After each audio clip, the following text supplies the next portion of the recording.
Almost ఈరోజు budget సంబంధించినటువంటిది మీరంతా కూడా కవర్ చేస్తున్నారు. ఇప్పుడు మా పార్టీ సభ్యులైనటువంటి అందరూ కూడా ఈ సంక్షేమ పథకాల్లో ఏ విధంగా ప్రజలు మోసగించబడ్డారన్నది స్పష్టంగా కూడా తెలియజేయడం జరిగింది. కొన్ని పథకాలు అయితే ప్రధానంగా ఆడబిడ్డ నిధి సంవత్సరానికి 18,000 రూపాయలు ఇస్తానన్న దాని గురించి కనీసం అసలు మెన్షన్ కూడా చేయలేదు. అసలు ఈ సంవత్సరం కాకుండా నెక్స్ట్ ఇయర్ నుంచి అయినా ఇస్తామని కానీ దాని గురించి ఎక్కడ కూడా ప్రస్తావన చేయలేదు. అదే జగన్మోహన్ రెడ్డి గారు అయితే దానికి చాలా వాల్యూ ఇచ్చినారు. అంటే ఇంచుమించుగా 18,500 రూపాయలు సంవత్సరానికి ఇవ్వడం కానీ, వారికి ఉన్నటువంటి డ్వాక్రా లోన్స్ని క్యాన్సిల్ చేయడం కానీ, వీటన్నింటినీ కూడా అనేక పథకాలు మహిళల కోసం చేపడితే ఈరోజు కనీసం దాని గురించి ఊసి కూడా లేదు. సో ఇలా మిగిలినటువంటి పథకాలలో కూడా చాలా విపరీతమైనటువంటి కోతలు కూడా విధించినారు. సరే, నేను దాని గురించి ప్రస్తావనకు పోవట్లా. నేను ప్రధానంగా ఏం చెప్తానంటే, మొన్నటి ఎలక్షన్స్లో అంటే వీరు ఒక సంవత్సరం క్రితం ఎలక్షన్స్కి వెళ్ళినప్పుడు ప్రధానంగా ఎంప్లాయీస్ని అన్ఎంప్లాయీస్ని బాగా క్యాష్ చేసుకున్నారు.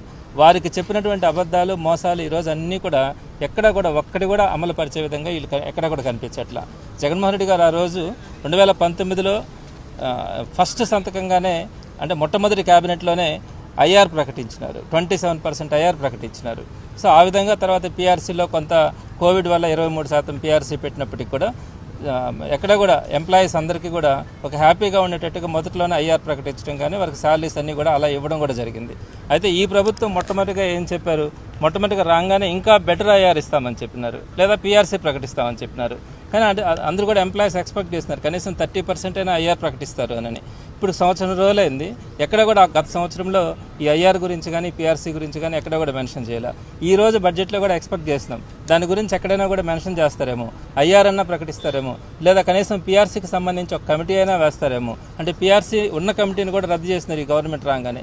కనీసం కొత్త కమిటీ అయినా వేస్తారా లేదా అనేది కూడా చూసాం. కానీ గవర్నమెంట్ ఎంప్లాయీస్కి సంబంధించి ఎక్కడ కూడా ఒక చిన్న ఊరట కూడా వాళ్ళకి లభించకపోగా ఈరోజు ఎంప్లాయీస్ అంతా కూడా చాలా వరకు ఆతృతగా చూసినారు. వారందరినీ కూడా నిరుత్సాహపరచడం జరిగింది. అలానే ఎంప్లాయీస్ గురించి అయితే చెప్పనక్కర్లా. కొత్త ఎంప్లాయ్మెంట్ అంటే మెగా డిఎస్సీ అని చెప్పినారు. సుమారుగా 5 లక్షల మంది ఈరోజు రోడ్డు మీద ఉన్నారు. అంటే వాళ్ళు ఏదో ప్రైవేట్ ఎంప్లాయీస్గా ఎక్కడో దగ్గర పని చేసుకుంటా ఉంటే వాటన్నిటిని కూడా డ్రాప్ చేసుకొని ఈ కోచింగ్స్ పేరిట ఈరోజు సంవత్సరం నుంచి వాళ్ళు ప్రిపేర్ అవుతా వాళ్ళ కుటుంబాలన్నీ కూడా ఇబ్బంది పడే పరిస్థితి ఉంది.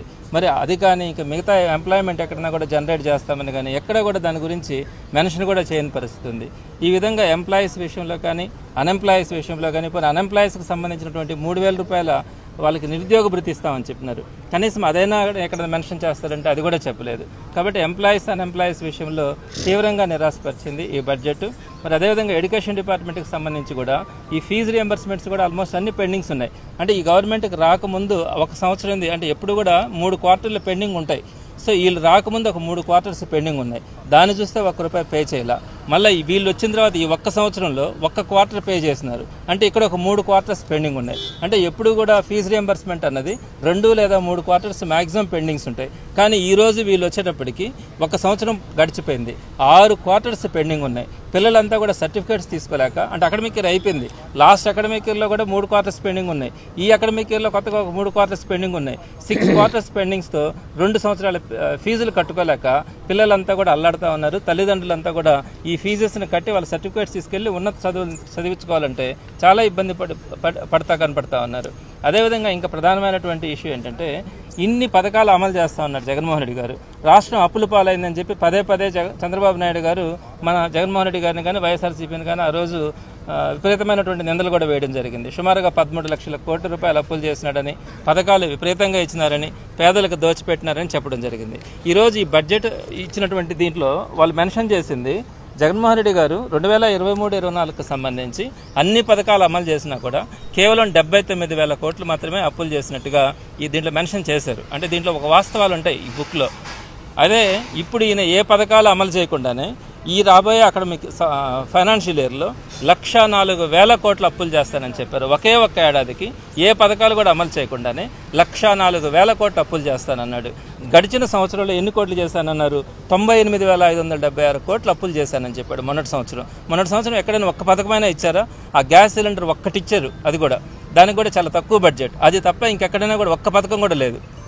మరి జగన్మోహన్ రెడ్డి గారు అన్ని పథకాలు అమలు చేసి కూడా కేవలం 79,000 కోట్ల అప్పులు ఆయన ఉన్న టైంలో జరిగితే, ఈయన ఏ పథకాలు అమలు చేయకుండా 98,000 కోట్ల అప్పులు చేసి ఇప్పుడేమో కొత్తగా నాకు 104,000 కోట్లు నేను అప్పులు చేస్తానన్నాడు. ఏమైనా ధర్మమా? ప్రజలందరూ కూడా ఏమనుకున్నారు, ఈయన సంపద సృష్టిస్తాడు, అన్నీ ఇస్తారన్నారు. సరే, అన్నీ ఇవ్వకపోగా ఈ అప్పుల సంఖ్య ఇన్ని లక్షల కోట్లకు తీసుకొని వెళ్తే ఇంకా ప్రజలు ఏ విధంగా బతకాలా, ఏ విధంగా ఆలోచిస్తారు చంద్రబాబు నాయుడు గారి గురించి? సో ఈ విధంగా అన్నీ కూడా పచ్చి అబద్ధాలు కూడా చెప్పడం జరిగింది. మన గవర్నర్ గారి ప్రసంగంలో కూడా చాలా వరకు మెన్షన్ చేయడం జరిగింది. సో మేము మాట్లాడుతూ ఉన్నప్పుడు వాళ్ళు అడ్డుకోవడం తప్ప మాకు సమాధానాలు చెప్పే పరిస్థితి కనిపించట్లా.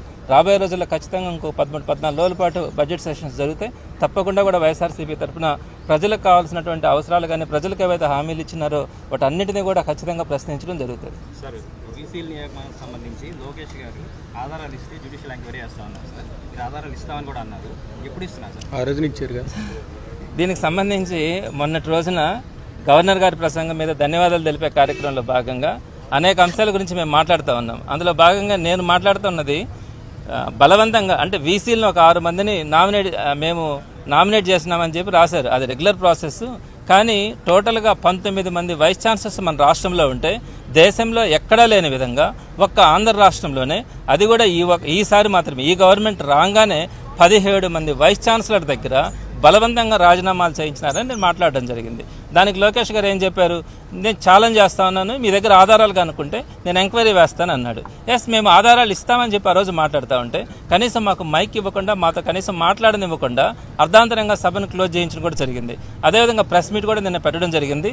రేపు 3వ తారీఖున మేము సబ్మిట్ చేస్తా ఉన్నాం మా దగ్గర ఉన్నటువంటి ఆధారాలని. వెరీ క్లియర్ ఎవిడెన్సెస్ ఉన్నాయి. వాటిలో ఫస్ట్ ఎవిడెన్స్ ఏంటంటే రిజిగ్నేషన్ ఏదైతే వైస్ ఛాన్సలర్స్ ఇచ్చినారో అక్కడ మెన్షన్ చేస్తున్నారు క్లియర్గా, ఆంధ్రప్రదేశ్ గవర్నమెంట్ నుంచి వచ్చినటువంటి instructions, AP state council higher education chairman ఇచ్చినటువంటి ఓవరాల్ ఇన్స్ట్రక్షన్స్ ద్వారా మేము రిజైన్ చేస్తున్నామన్నారు. మూకుమ్మడిగా 17 మంది వైస్ ఛాన్సలర్ రాజీనామా చేసిన సంఘటన దేశంలో ఎక్కడా లేదు. ఆ 17 మంది రాజీనామాల పత్రాల్లో కూడా మెజార్టీ అందరూ కూడా ఈ